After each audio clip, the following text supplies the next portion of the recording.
Hello, people of the interwebs. Today's bit of fanfiction was sent to me by a friend, and if you love Doctor Who and or Portal, then you will either really like this or really hate it.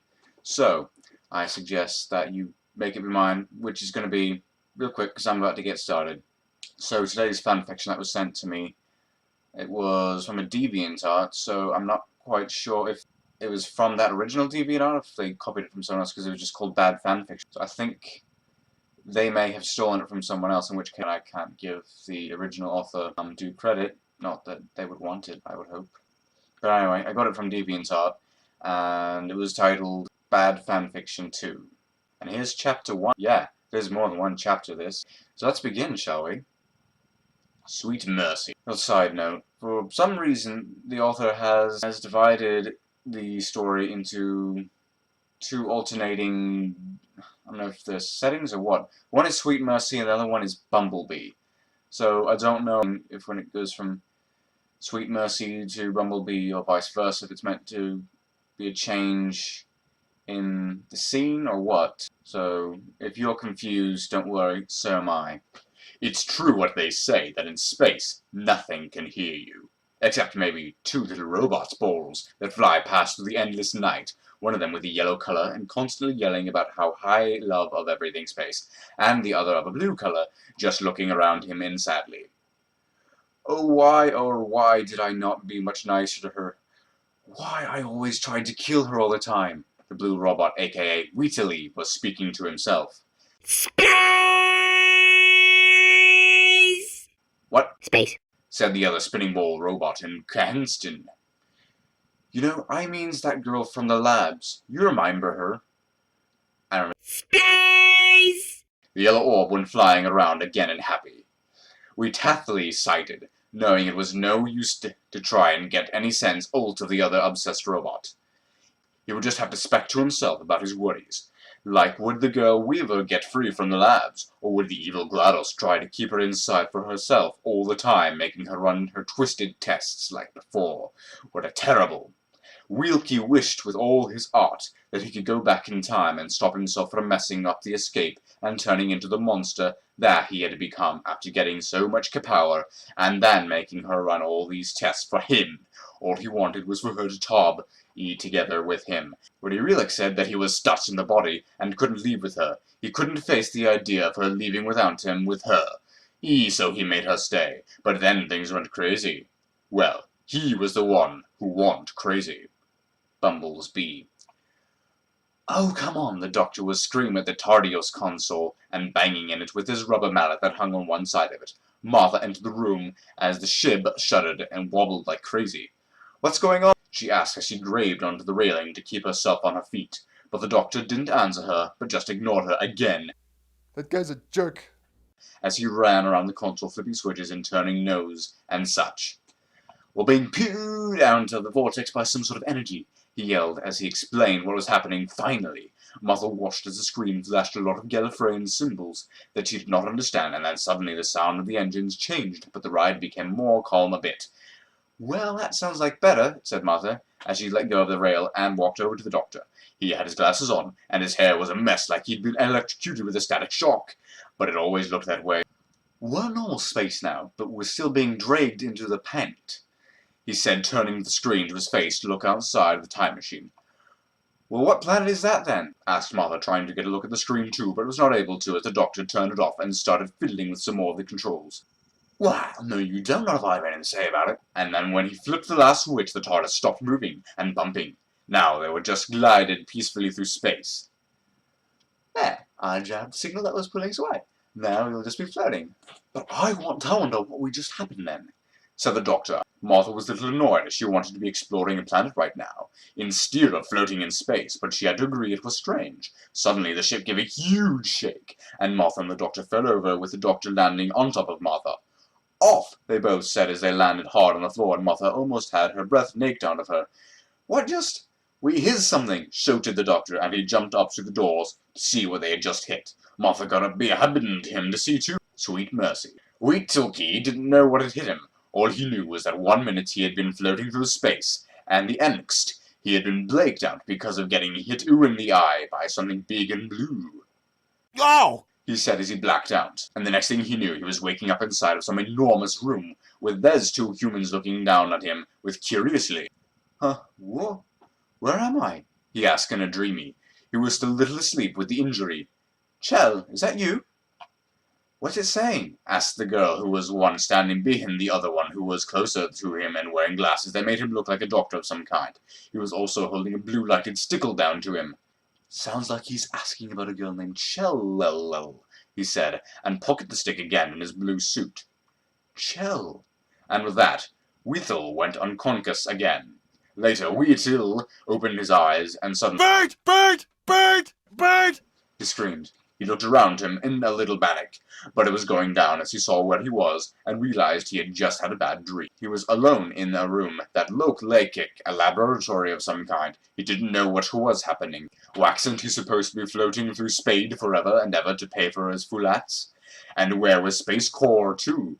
Wasn't he supposed to be here too? But where was he here? Hello? He stated, wondering if it would attract some attention, and if he even wanted it to find him if it did. But he couldn't go on like this, just being afraid and confused. He had to confront his situation like the robot he was, not like some moron, as some would call him, he thought bitterly. Hello? He called again, putting a bit more bravery into his voice. Show yourself. Then he heard footsteps coming his way. He was getting more nervous with each step. Maybe this wasn't an idea after all, he thought to himself. Suddenly a man came into the room and looked around and saw him there. Oh, hello, you're awake, are you? The man said and came closer to the shelf where Wheatley was. We thought we lost you for a while there. Where are you from? What's your name? Who's this Chell you keep stalking about? Wheatley was shocked. He didn't realize he was talking in his speep. What had he said? He was glad that the Barbots couldn't blish. Oh, your temperature's climbing, said the doctor. Well, he thought he may be octary, looking concerned with his blue-like thing over him again. Don't worry about that, Wheatley said, embarrassed. But my name is Walty, and I come from a place named Aperture Science on the planet of Earth. Where am I rocked now? The blue robot blinked and looked around. You're on the TARDIS. It's the best way to travel. She's a real deal, and we picked up when we bummed into you a few hours ago. Suddenly, Wheatley remembered something. What about Space Ore? Just then. Space. I want to go back to space. Where's space? I miss space. Where do you put it? Doctor, I don't know what to make him stop, shouted a girl who came in carrying the family yellow orb in front of her. Space Corps, Walty said and relieved. Bumblebee. When the doctor had opened the doors outside the TARDIS, they were in a surprise, as suddenly a yellow robot ball came flying at his face, screaming about space. The doctor was fast as he could, but Martha, who was standing right behind him, caught the metal ball as it flew inside the TARDIS. Space! It screamed, and Martha oofed, as it landed heavy in her arms. Space, where's space? It's dark now, said the thing. Then Martha held it out to see that it was one great big eyeball. He looked up at her, and then immediately started to chant at her. Hey, lady. Let's go to space. Martha just stared at it, and then turned to the doctor. Doctor, what is this thing? She asked, but he was busy pulling another robot inside, but this one was blue.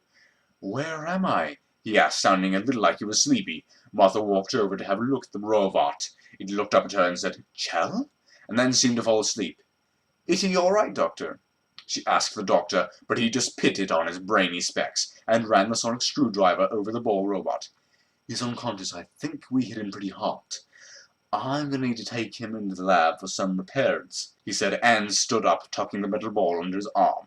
Nice catch, by the way. Martha looked back down to her own little robot that she almost forgot about, but it had stopped talking for almost 5 seconds in a concern for his friend.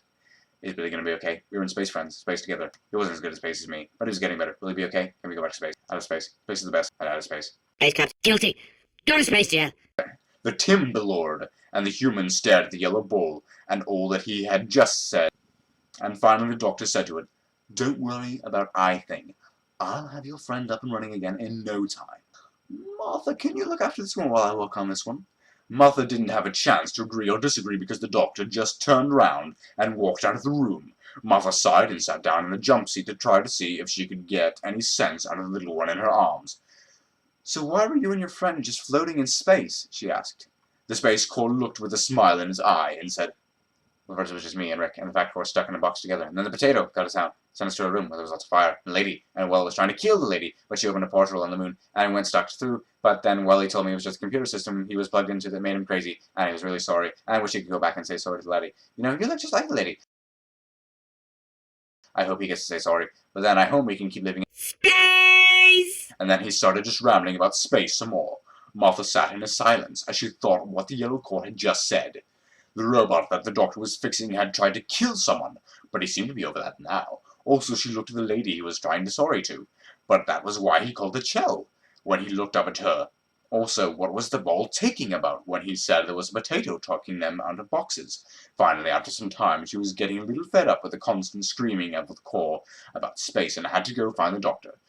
So she walked through the long halls in the TARDIS and went to the lab where the doctor was already talking with a blue orb, so he must be feeling better. Doctor, I don't know how to make him stop, shouted Martha, holding the Core away from her as it was spinning its eye, everything, and still talking about space. Space Core, said the blue one in a happy voice. But then he looked more closer at Martha, and his eyeball shrank in a scared way. Oh, hello again. The doctor looked at Martha, and then back at Wheatley, and then back again in surprise. You know her? He wanted to know. Sweet mercy. Martha was feeling a bit like confused right now because of the strange little blue robot's reaction to her. I don't know you at all. Who are you? She aced to Wheatley.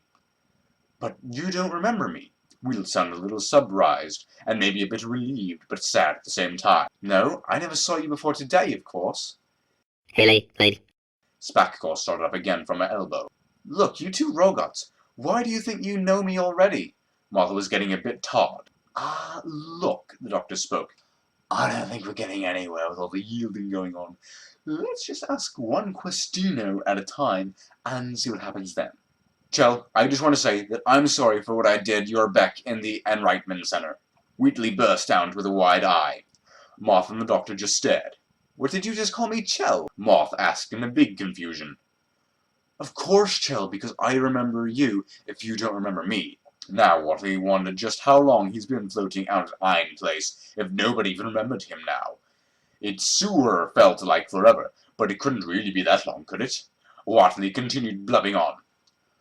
I know what I did was just monstrous, and I would never really want to hurt you, because it was not really me that was doing all those bad things to you. I just was going crazy because of the body I was in. I would never, ever want anything bad to happen to you, Chell, because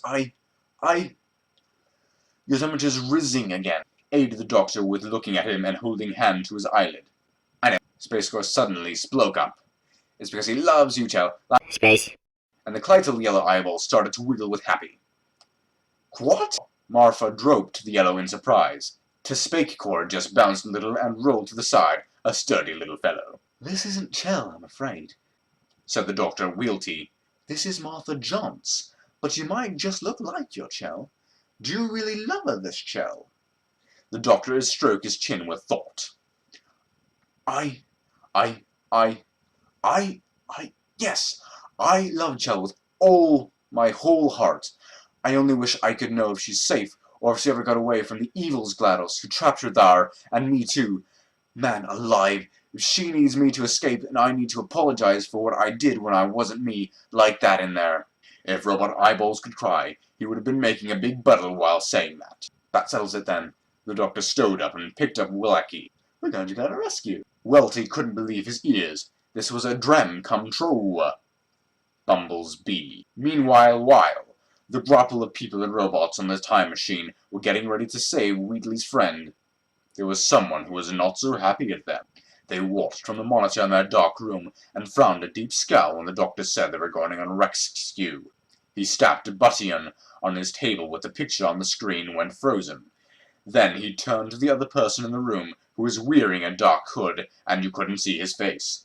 You failed me again. The doctor was able to stop the signal from bringing he and Martha girl down to us, growled the doc.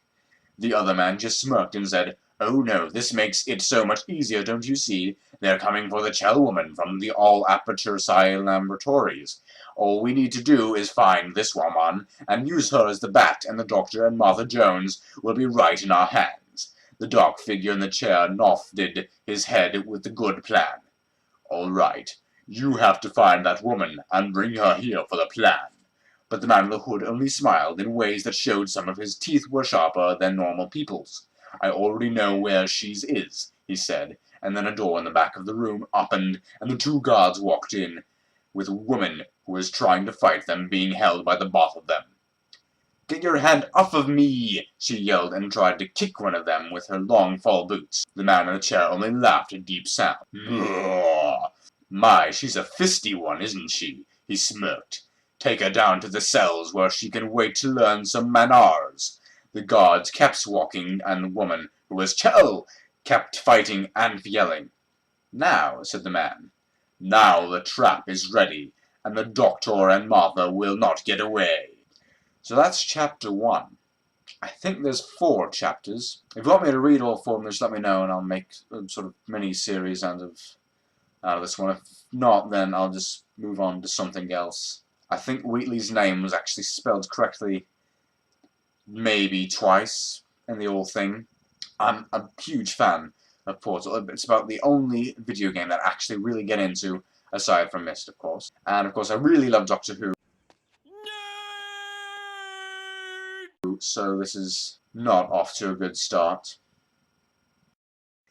But no, really, I really like Doctor Who and Portal, so it does really bug me seeing really bad fan fiction like this.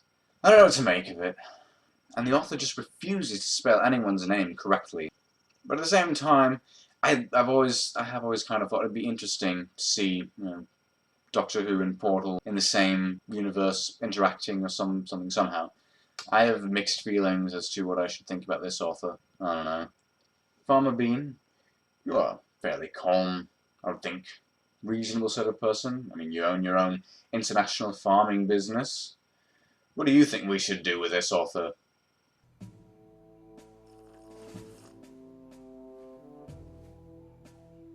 Perhaps we ought to kill him. I can understand the feeling, but I think that would be a bit illegal, not to mention just wrong. So I guess we'll just have to figure out if we're going to continue this story or go to something else then. So if you want me to continue on with this story, or if you want me to just drop it and do something else next time, then leave me a comment and I'll go with whatever you guys want me to do. So in the meantime, nighty-night. In 1862, Abraham Lincoln signed the Emancipation Proclamation, freeing the slaves. Like everything he did, Lincoln freed the slaves while sleepwalking, and later had no memory of the event.